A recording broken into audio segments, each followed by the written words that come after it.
20 urte egin ditu nazioarteko kale antzerki topaketak sarautzen Alproja kulturel taldearen eskutik. Alproja taldekoek nola esaten zuten nolabait ziklo bati amaiera ematen ziotela eta udalak beraien ondoan konpromiso hartu zuen ziklo horri nolabait lekuko hartu eta kalearkirekin jarraitzeko.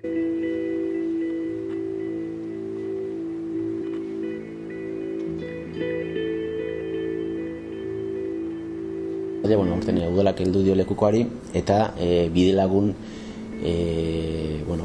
arte kale, Euskal Herriko kale arten elkartea izan du.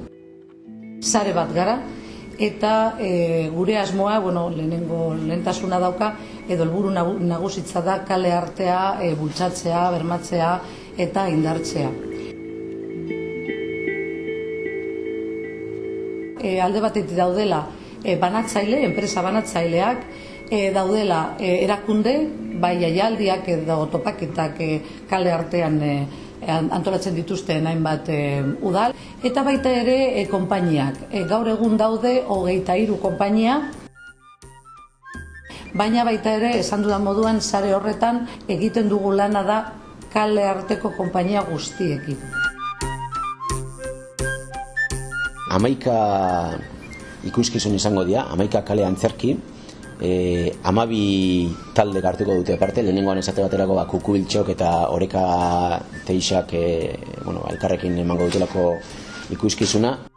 11 kale antzerki horiek publiko guztientza dira, eta beraz, horrekin lotuta gaueko ekitaldiak, lehen 12 da izaten zirenak emun honetan, pixkat ordu bete aurreratu dugu, aurrek eta goizago ikusal ditzaten, 11etan izango dira gaueko ekitaldiak. Euskal Herriko 7 talde daude, Kataluniako pare bat, Aragoikoa bat, Frantziatik datorren beste bat ere bai, Andaluziatik beste bat edo pare bat ere badaude, beraz, denetik dago aurten ere.